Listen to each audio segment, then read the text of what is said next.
جب سارے معاملات میں آپ ناکام ہوئے تو آپ کی اپنی جماعت نے آپ کو نکال دیا. نہ آپ کو کسی ادارے نے نکالا، نہ آپ کو ایف کیم نے ہٹایا،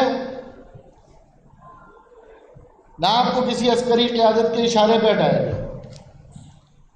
آپ کے تو 18 ایم این ایز خود دوڑ کر آپ سے دور ہو گئے. آپ کے 18 ایم این ایز خود چلے گئے آپ کو چھوڑ کر. اور جب ایم کیم نے آپ کو یہ احساس دلایا کہ بھائی آپ کی حکومت تو جا رہی ہے، اب آگے کیا پلان ہے آپ کا، تو آپ فرمانے لگے کہ میں آخری کارڈ کھیلوں گا، آخری کارڈ. وہیں سے ہمارے اور آپ کے راستے بدل گئے کہ جو آخری کارڈ آپ کا تھا وہ آپ کا آخری کارڈ نہیں تھا، وہ آپ کی سیاست کا آخری کارڈ تھا. اور ایم کیم اقتدار وزارت عظمیٰ کے لالچ میں ایسے کسی آخری کارڈ کے حق میں نہیں.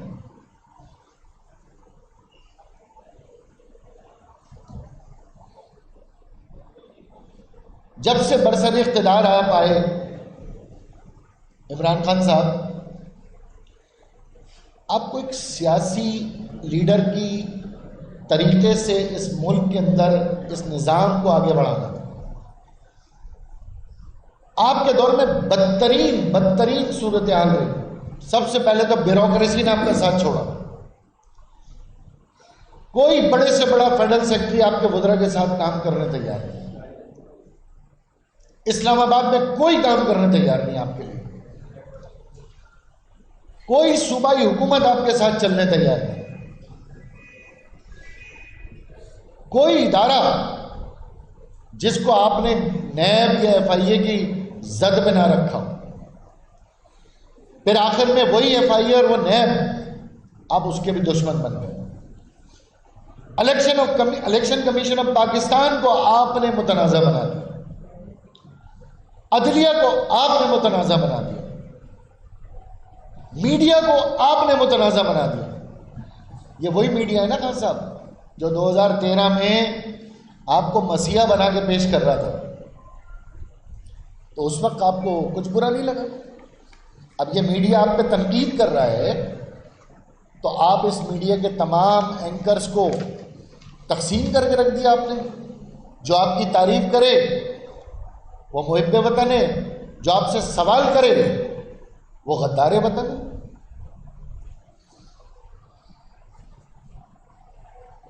کوئی ایک مطالبہ ایم کیم کا ایسا بتائیے جو آپ کے دور حکومت میں پورا ہوا. پورا تو ابھی بھی نہیں ہو رہا، لیکن کم از کم کہہ تو سکتے ہیں کہ حیدرآباد یونیورسٹی کے 100 ایکڑ میں مل تو گئے. کہہ تو سکتے ہیں نا پبلک سروس کمیشن میں ہماری پیش رفت ہو رہی ہے، 140 ہم نے کچھ منوا لیا ہے. ایک مطالبہ آپ کے دور میں ہمارا پورا نہیں ہوا.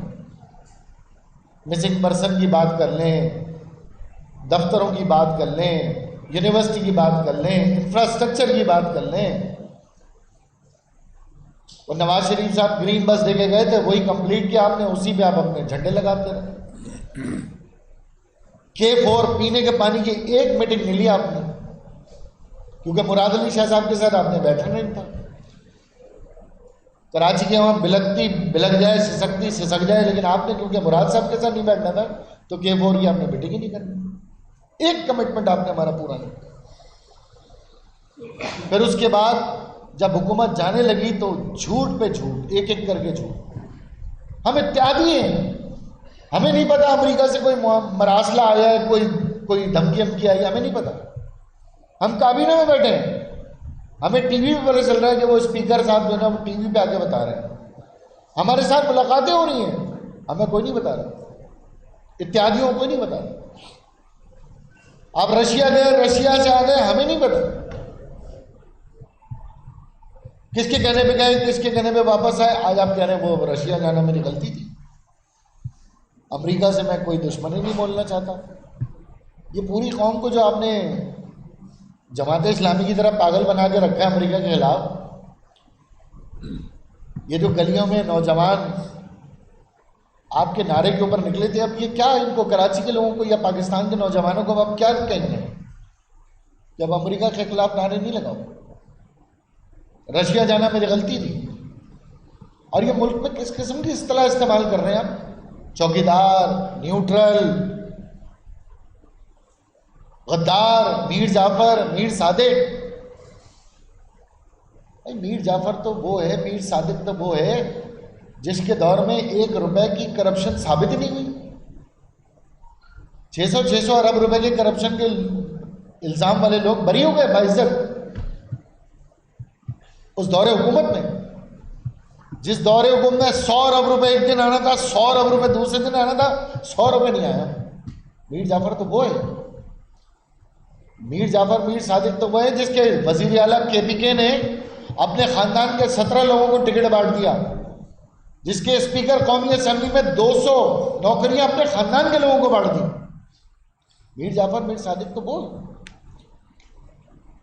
اسی طرح غدار پاکستان تو وہ ہے جس کے خلاف فورن فنڈنگ کیس میں فیصلہ ہے.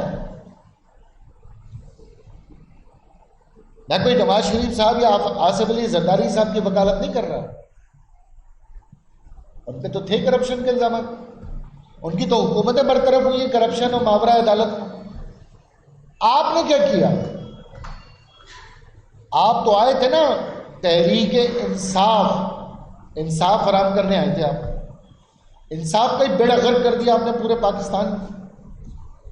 اور یہ سوشل میڈیا پہ جو آپ نے پوری قوم کو لگایا ہے، جس طرح کے ٹرینڈ چل رہے ہیں، جس طرح کے پاکستان میں پاکستان سے باہر پاکستان کے پاسپورٹ، پاکستان کے جھنڈے جلائے جا رہے ہیں، یہ ہے میر جعفر اور میر صادق کا کردار جس کی آپ نے کبھی مذمت ہی نہیں کی.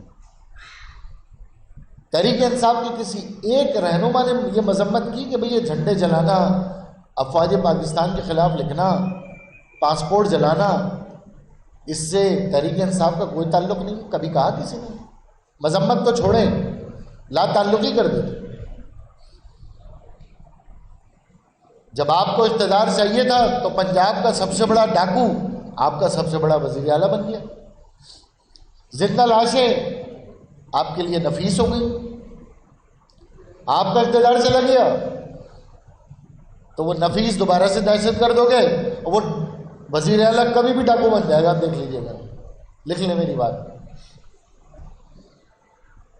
تو ایسے تمام جتنے بھی پاکستان کے اداروں، پاکستان کے آئین، پاکستان کی بقا و سلامتی کے خلاف بیانات ہیں، ہم ان کی بھرپور مذمت کرتے ہیں. عسکری سپہ سالار کی تعیناتی کا یہ مہینہ ہے. فوج کے تمام جرنیل محب وطن جرنیل. خان صاحب، آپ کو کوئی حق نہیں پہنچتا کہ کون محب وطن اور کون محب وطن نہیں. آپ کو حق نہیں پہنچتا، آپ کی حیثیت ہی نہیں کہ آپ یہ بیان کریں. فوج ایک آزاد، خود مختار، باوقار ادارہ ہے. اس کا ایک اپنا ڈسپلن ہے، اس کا ایک اپنا طریقہ کار ہے. جو بھی سپہ سالار ہوگا اس کے پیچھے پوری فوج ہوگی اور پوری پاکستان کی عوام.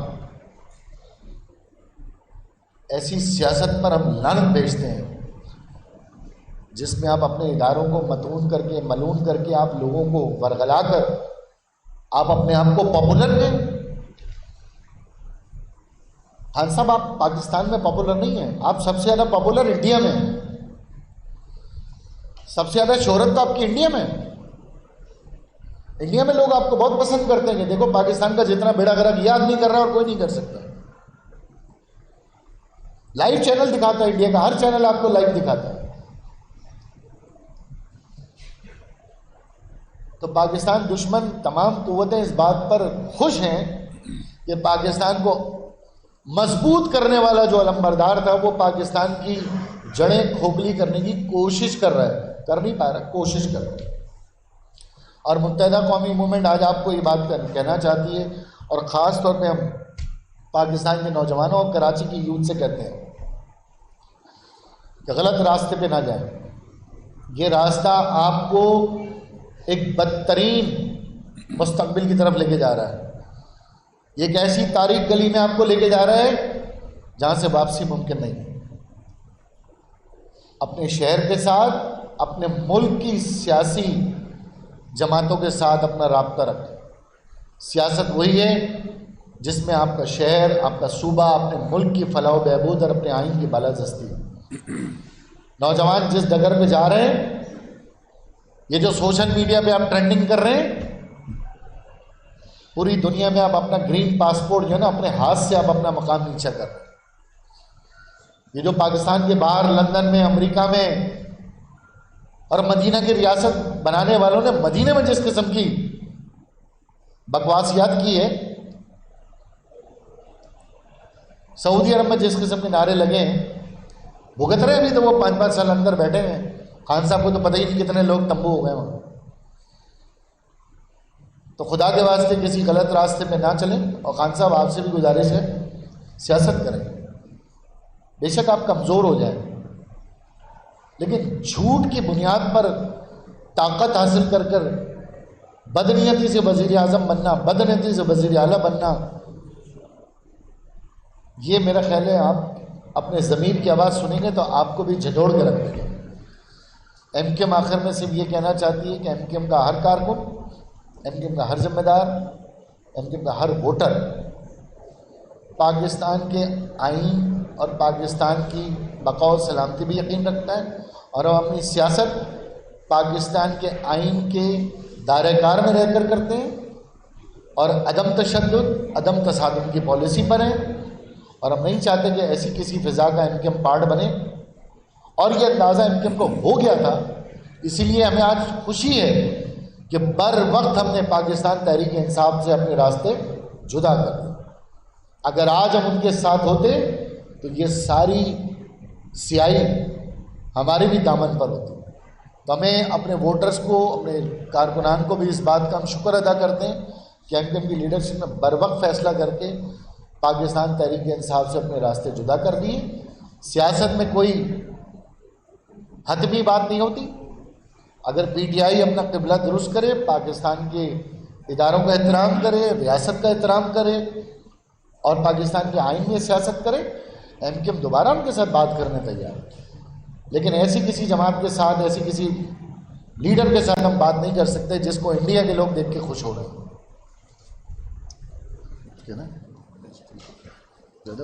نہیں صحیح ہے. میں ایک پوائنٹ ایڈ کر دوں. خان صاحب کا جو فین کلب ہے اس کے لیے ایک سوال چھوڑنا چاہوں گا. ابھی اظہار بھائی نے سعودی عربیہ کی بات کی. سعودی عربیہ جو ہے ہم سب کے لیے ایک مقام رکھتا ہے. اس کے بادشاہ نے آپ کے لیڈر کو گھڑی تحفے میں دی. فین کلب سے سوال کر رہا ہوں، یہ فین کلب عمران خان سے سوال کریں. ایک بادشاہ نے گھڑی تحفے میں دی پاکستان کے پرائم منسٹر کو. شرم نہیں آئی کسی کو، کسی فین کلب کے ممبر کو یا عمران خان صاحب کو کہ وہ گھڑی آپ نے بیچ دی؟ خدا نہ خواستہ کوئی غریب آدمی کو اگر یہ گھڑی ملتی اور اس کے ماں کے لیے علاج کے پیسے نہیں ہوتے، بچوں کے علاج کے لیے پیسے نہیں ہوتے، تو حق بنتا ہے ٹھیک ہے بیچ دی، کوئی بات نہیں. بچے کی جان بچانی تھی، ماں کی جان بچانی تھی. آپ کو کیا کرنا تھا پیسے کا؟ آپ نے گھڑی کیوں بیچ دی؟ آپ صرف سوچیں، فین کلب سوچیں کہ بادشاہ کے ذہن میں ہمارا کیا مقام ہوگا اس وقت پاکستانیوں کا، جن کی وہ قدر کرتے ہیں. آپ نے سارے پاکستانیوں کی ناک کٹوائی ہے وہ اس گھڑی کو بیچ کے. اور دوسری بات، خان صاحب یہ پوسٹنگ جو ہونے جا رہی ہے یہ کسی ایس ایچ او کی پوسٹنگ نہیں ہے، یہ چیف آف آرمی سٹاف کی پوسٹنگ ہے. آپ کو عادت پڑی ہوئی ہے ایس ایچ اوز کی پوسٹنگز کی. بزدار کے تھرو آپ نے پنجاب میں اپنی مرضی کے ایس ایچ اوز رکھوائے ہیں. او بھائی یہ چیف آف آرمی سٹاف کی پوسٹنگ ہے، یہ میرٹ پہ ہوگی، یہ آپ کے پریشر سے یا آپ کے شور مچانے سے تبدیل نہیں ہوگی. آپ نے اس پوسٹنگ کو بھی ایس ایچ او کی پوسٹنگ سمجھا ہوا ہے.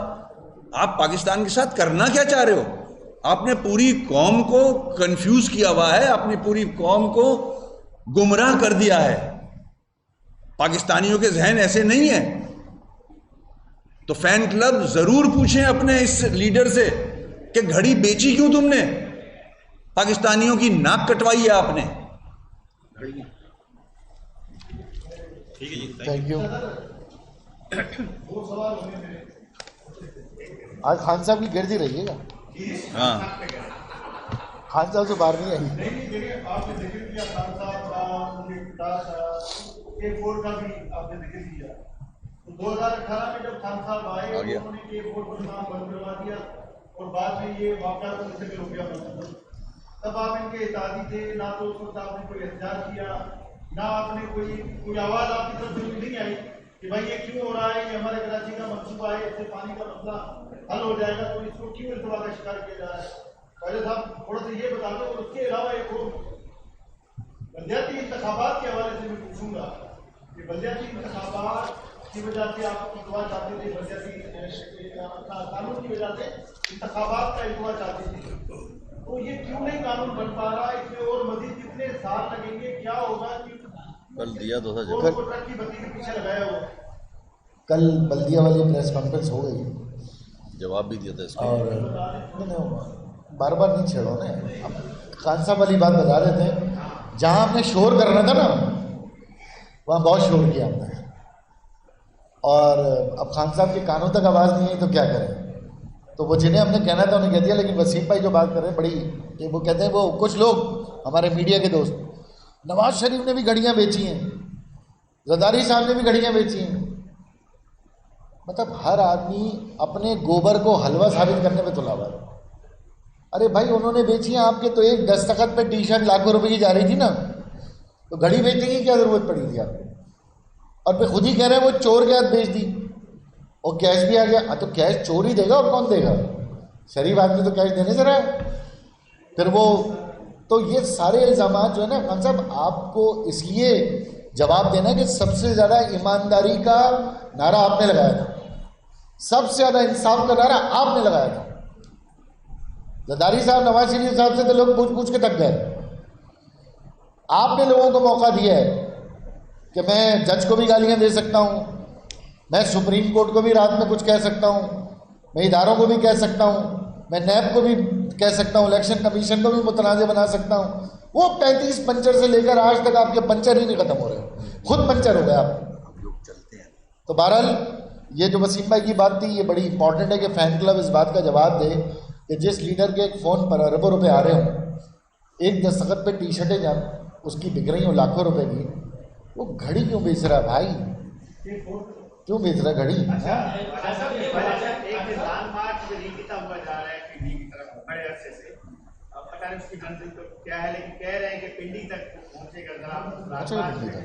پنڈی تک پہنچ رہے گا؟ ہاں پنڈی وہ پہنچا رہا ہے، پتہ نہیں دیکھو کیا. لانگ مارچ ختم نہیں ہو گئے؟ تحریک انصاف نے خود ہی ختم کر دیا. وہ اپنے ان کے لوگ خود ہی بیدار ہو گئے، کہہ رہے ہیں یہ لانگ پتہ نہیں کب تک چلے گا، ختم ہو گیا لانگ مارچ. ہاں چلیں. Thank you sir. کل دے دیا یار.